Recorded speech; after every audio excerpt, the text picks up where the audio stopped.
I will be back. Yes, he's back, but not in a way that you imagined. You must be thinking of Arnold blowing up cars and saying some kick-ass one-liners in his comeback movie Aftermath, but let us tell you, this ain't that kind of a movie buff. Okay, coming out of the Kingsman feel, let's talk about Aftermath. The movie is surely nothing like a Schwarzenegger movie. In the movie Aftermath, Schwarzenegger plays Roman, a man whose entire life is destroyed when his wife and daughter die in an airplane accident. The story revolves around Roman and Jake, played by Scott McNairy, the air traffic controller who causes the error that leads to the fatal plane collision. The two men living opposite lives that are now forever bound together by the events of the crash.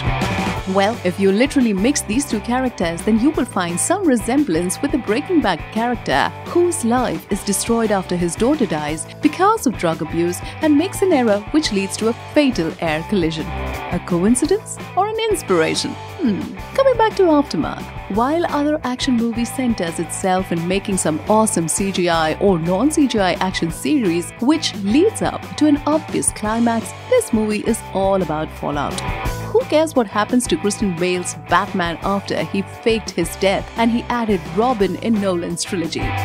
All that we see is how Batman defeated Bane, and this is where the concept of Aftermath is unique, as all is focused on what happened after a certain intriguing event. The main characters are all dealing with this indescribable grief and loss. They are alive but not living. Schwarzenegger does some of his best work that he's done in a decade in this film.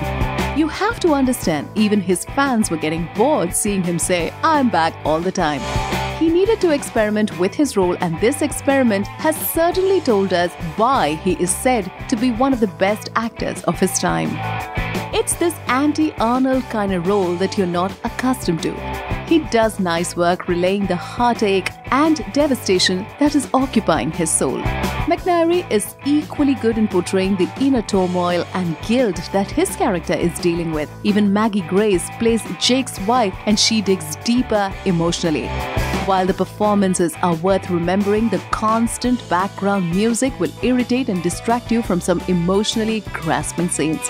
The pace of the movie is really slow and the story is not everyone's cup of tea, which certainly narrows down the audience. While the slow pace is needed for such a movie, it might not work well with the audience. Aftermath is a movie which will not make you feel good about anything and can make you a bit depressed. But making you think that way is also a challenge in filmmaking, which this movie successfully wins. Keeping the slow pace, great performances, irritating music, and strong, depressing vibe story, we give Aftermath a 3-star rating.